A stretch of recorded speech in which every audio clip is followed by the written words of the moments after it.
ప్రజాస్వామ్య పద్ధతుల్లో గెలిపించుకున్నటువంటి ఎంపీపీని మళ్ళా గెలిపించుకోవడానికి ప్రయత్నం చేసే క్రమంలో ఎంపీటీసీలను దాచుకోవాల్సిన పరిస్థితి వచ్చింది. ఎవరి నుంచి దాచుకోవాలి? మేము తెలుగుదేశం వాళ్ళ దగ్గర నుంచి మాత్రమే కాదు, పోలీసుల దగ్గర నుంచి కూడా దాచుకోవాల్సిన పరిస్థితి వస్తుంది.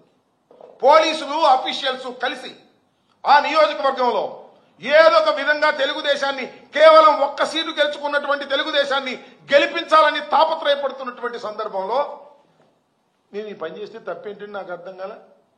వాయిదా పడిన తర్వాత దీనిలో జయచంద్రారెడ్డి గారు అని ఉన్నాడు ఒక ఆయన పాపం లింగమయ్య గారు ఊరే. ఆ జయచంద్రారెడ్డి సహాయం చేస్తున్నారని జయచంద్రారెడ్డి ఇంటి మీద పడి కొట్టారు. లింగమయ్య అడ్డం వెళ్ళాడు. 30వ తారీఖున అతి దారుణంగా చంపేశారు లింగమయ్యని. ఆ లింగమయ్యను పరామర్శించడానికే జగన్మోహన్ రెడ్డి గారు వెళ్ళారు, మాట్లాడారు. ఏం చేస్తున్నారండి పోలీసులు? నాకు అర్థం కాలేదు.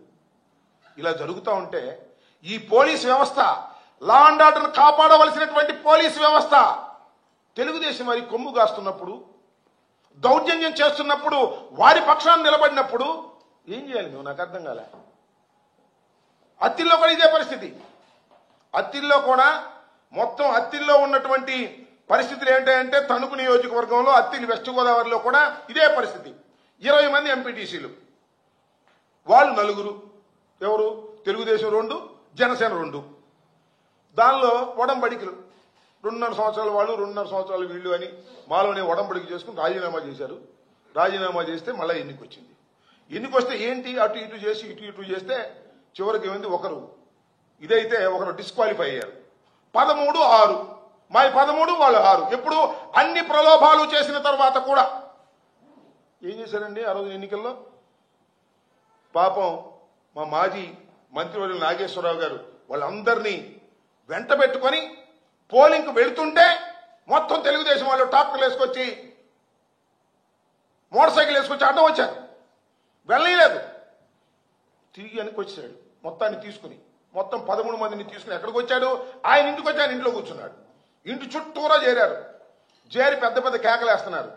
బొత్స సత్యనారాయణ గారు కూడా అనేక సందర్భంలో ఫోన్ చేసి అక్కడ గొడవ జరుగుతుందండి, వెళ్ళండి అని పోలీసులు ఇదిగో వస్తున్నారు, అదిగో వస్తున్నారని ఆ రోజు వాయిదా పడిపోయింది. నెక్స్ట్ రోజు కూడా వాయిదా పడిపోయింది. మా స్ట్రెంగ్త్ ఏంటి? 13-6, గెలిచింది 16 మంది మేము. ఏంటిదంతా? పోలీసులు రారు. పోలీసులు ఎన్నికలు జరగకోకుండా ఉండేందుకు ప్రయత్నం చేస్తారు. మాకు మెజారిటీ ఉన్న చోట వారికి సపోర్ట్ చేస్తారు. ఏంటి రాజ్యం అని నాకు అర్థం కావట్లేదు. ఇలాంటి పరిస్థితుల్లో లింగమయ్య హత్య జరిగినటువంటి సందర్భంలో జగన్మోహన్ రెడ్డి గారు, మాజీ ముఖ్యమంత్రి గారు వెళ్లి వారిని పరామర్శించి కొన్ని వ్యాఖ్యలు చేస్తే ఆ వ్యాఖ్యలంట చాలా ప్రమాదకరమైన వ్యాఖ్యలంట. ఒక ఆయన మాట్లాడుతున్నాడు. ఎవరు? తెలుగుదేశం పార్టీ అధ్యక్షులు మాట్లాడుతున్నారు. పల్లా శ్రీనివాస్ గారు మాట్లాడతారులే.